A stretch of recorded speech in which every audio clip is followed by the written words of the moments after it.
Okay, so we're here literally just above my dishwasher in the kitchen.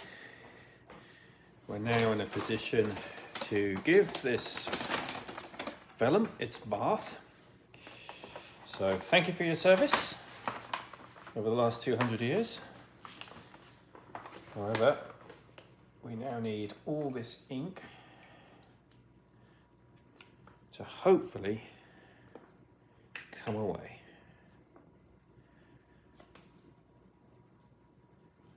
I have no idea, though, whether this will work. It'll be interesting to actually see how the vellum itself behaves as it gets wet. It seems to slowly take the water and go translucent. It's not in a hurry. At first it resists the water, but then slowly the water moves on in. Now, does this ink want to move? That's the real question.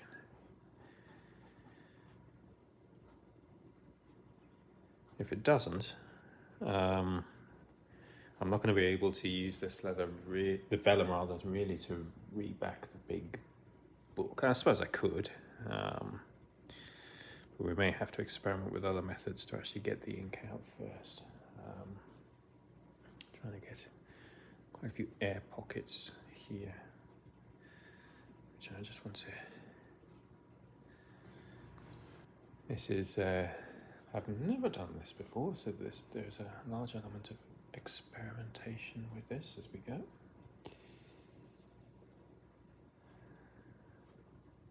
It's actually kind of fascinating. I'm not seeing a great deal of willingness from the actual ink to surrender, though.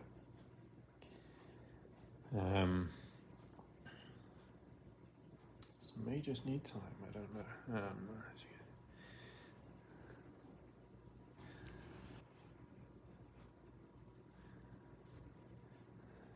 I believe there's something called ASMR, which apparently people like, which this kind of, I guess, ticks that box a little bit. But just very slowly, you can see the vellum surrendering to the water. But really, no evidence the ink is, which is a little disappointing. So I'm actually thinking, at the end of the day, this is an experiment. So I'm wondering if there's something else we can use to just destabilize a little bit. I'm going to be very cautious in what I do next. Just got a little. This is a total experiment. I have no idea whether this will work or not. I've just got a little pellet of just a little bit of dish soap on my finger there. No idea if this is a good thing or a bad thing, or it'll help or not. I'm just going to see if that makes the ink surrender.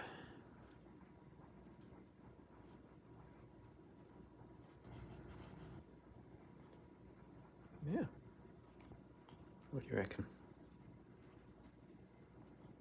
No, I don't think it does.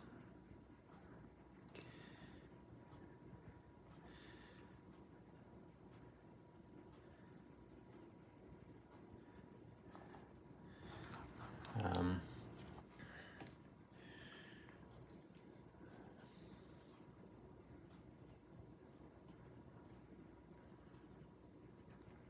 just going to just lift it out, turn it over.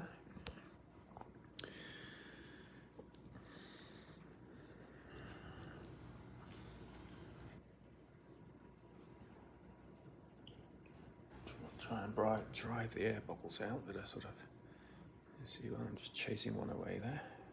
Come on, out you go, out you go.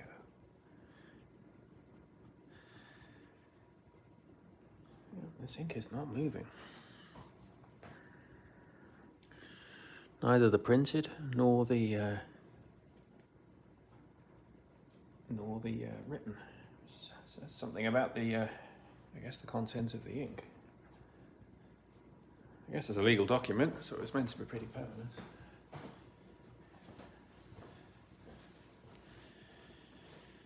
So, to do, let's see if we can get the seals to give at least. Yeah, they're relatively straightforward. See this beautiful wax here. The wax is actually quite soft and slippery. Maybe the wax will help. No?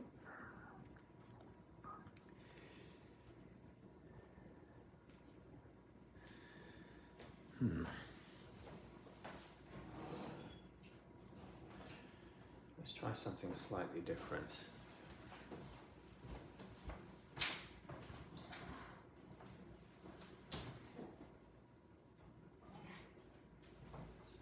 Again, just continuing experimentation. I'm going to see if I alter the pH a little bit. Let's see if that destabilizes the ink. So what I'm going to do is just put a little bit of vinegar, actually, just here.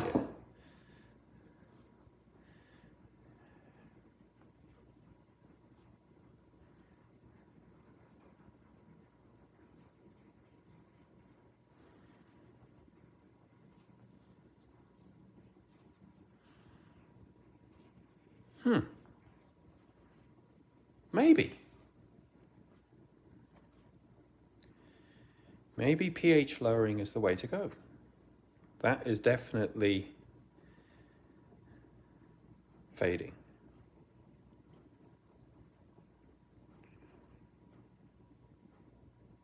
Definitely fading. Okay.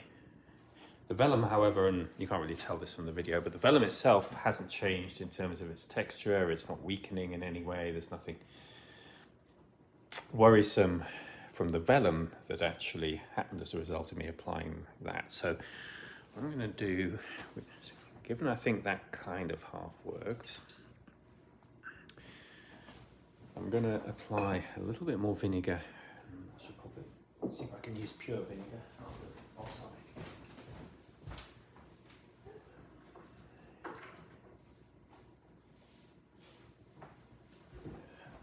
Looks like we're out of the balsamic, of the pure, so we're just going to use a little bit of balsamic again. I'm going to try and concentrate it in this area because I want it to actually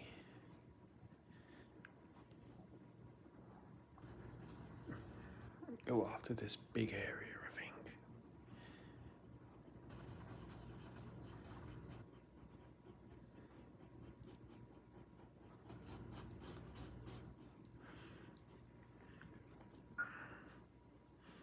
Yeah. I think there's definitely something to be said for lowering the pH. Again, all in the spirit of experimentation. They're slightly aggressive again. Yes, now, the funny thing is that this was originally, I guess, slaked with lime. I'm going to use lime here. Just, again, this is a bit more aggressive in terms of lowering the pH. Let's see. Yeah.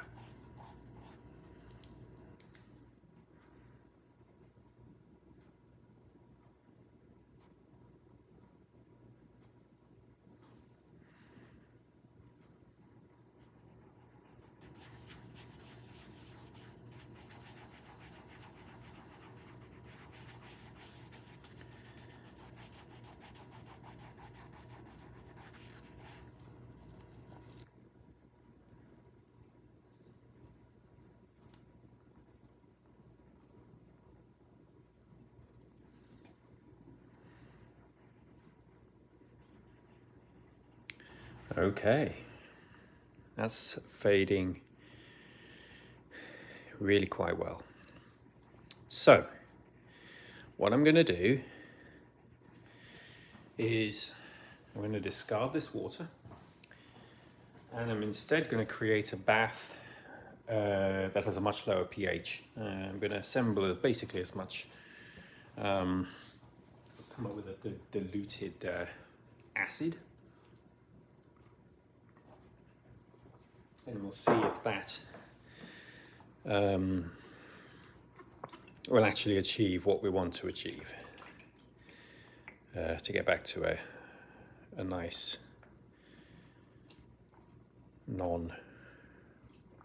a vellum with no imprint at all. The vellum itself is very robust. It's just fantastic stuff, but the got to get rid of the ink.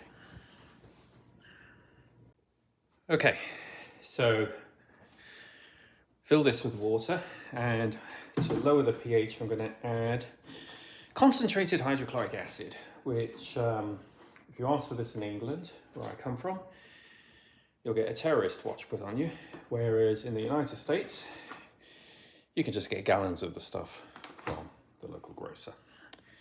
So, here we go. On with a whole bunch of really dangerous chemical. There. I think that should be enough. Well, not out to dissolve everything here. It's just out to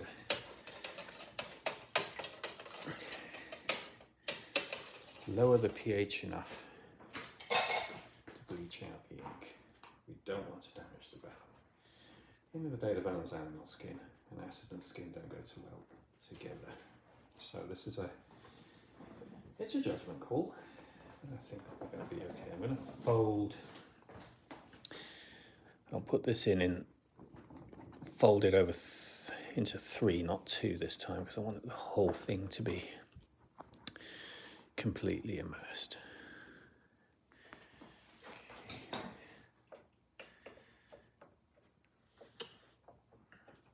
Let's see now if this will get rid of the ink.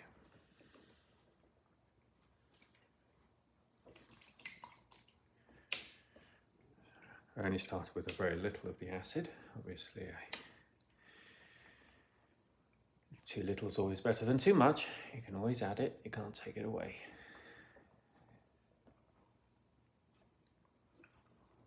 It also keeps it safe for me to put my hands in and so on and so forth, and not bleach my clothes or anything. So.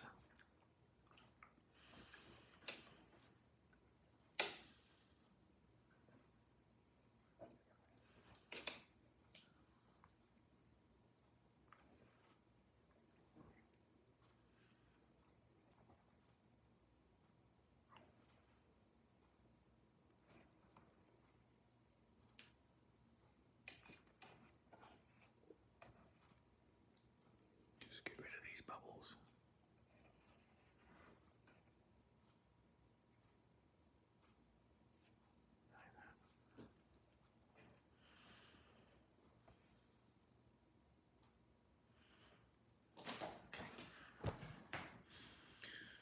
All right. Well, I don't know. I think, I don't know, it's just me, but I think we've already got some fading, at least, of the pen work. The printed ink is proving more resilient, but I think I'll just fold this over. I think the penmanship is surrendering.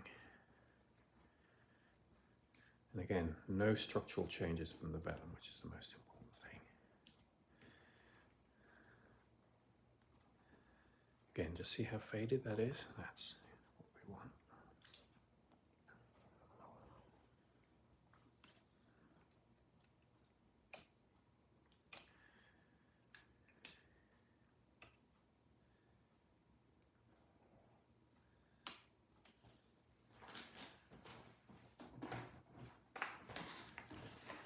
I'll just go add a little more, just a little.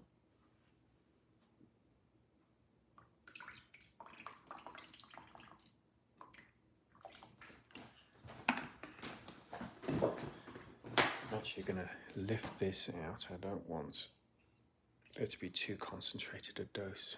Give it a chance to actually mix in the water. There we go.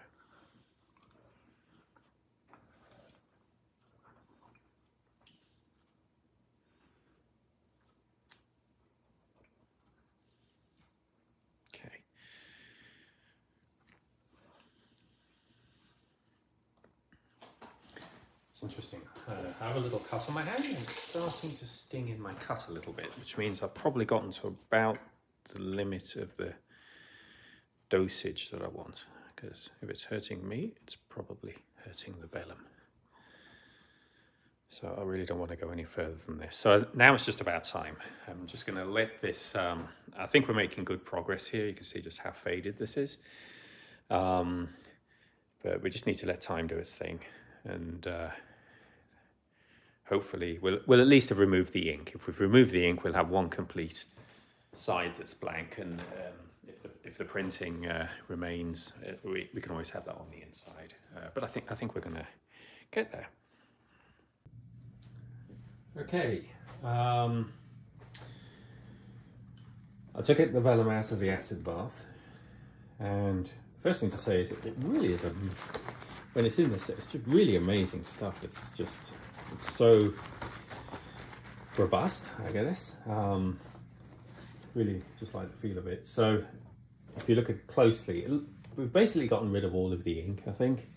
So we just have the printed block. And the good news is that was only on one side. So what will happen is as the vellum dries, it'll get back to being opaque again.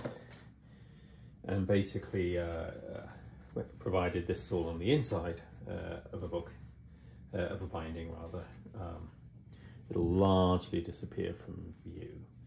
That's the hope. What's notable is the vellum really wants to sort of curl inwards, so rather than leaving it to hang in a sort of downstairs bathroom, which is what I was doing, I'm instead going to carefully lay it flat and make sure that it is unable to, and it's really going to be troublesome, I think. I really want it to try and not dry with this sort of curl at the edge. So I'm just going to work my way around here and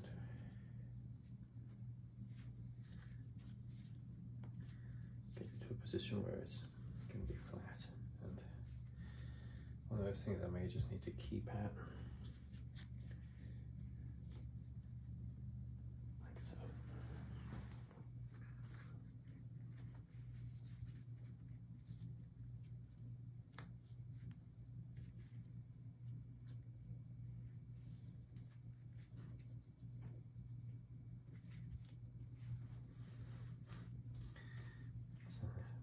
Whack-a-mole process, but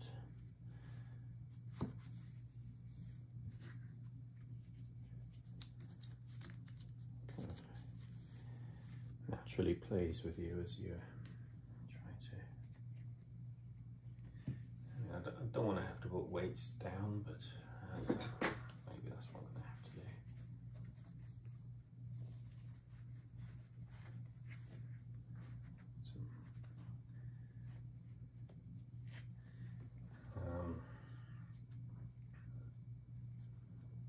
Maybe the cleverest way I could probably do it is to get the next layer of fishing like this. Make sure each edge is flat. Put the tissue down while it's flat. Put a bigger weight on the tissue, because at that point I don't really much care. Do the same here, make sure this is flat. Same thing. Fold the tissue out before it can roll back.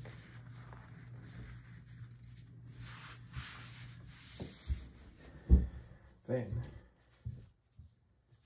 in a position where we can do the same for the bottom edge, and then we'll do the top edge.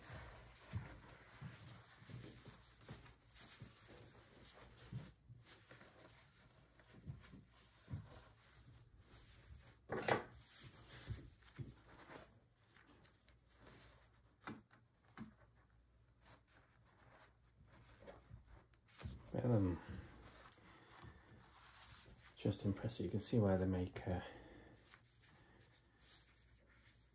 I guess this is what they make the skins of drums, like musical instruments, out of, because it's got that texture to it. I could stretch this over any surface and it would just make a very resilient. Come on, there we go. So for a very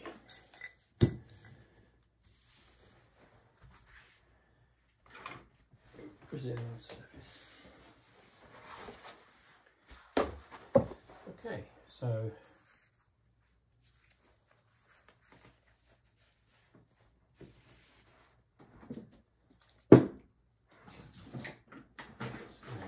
grabbing a random object here.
Okay. This is going to be frustrating all the way, but there we go. I think that's going to just about do it. So, we're going to leave it to give up the remainder of this moisture. It's going to be fascinating to see how stiff this vellum gets. As you saw, this was a pretty flexible vellum when it was before its bath. I'm hoping it doesn't stiffen up too much afterwards. Obviously we did do a bit of an experiment with it, which was to lower the pH. So we could have some unforeseen chemical consequences of that. The other thing is there are a whole load of folds in the vellum, including one very large fold along the middle of the horizontal. I'm hoping, it looked as though that had completely gone, which is awesome. Because that wasn't the case with the 400-year-old vellum I did my earlier video on. So anyway, we leave it, let it dry, and see whether it's going to be usable for us to continue the restoration.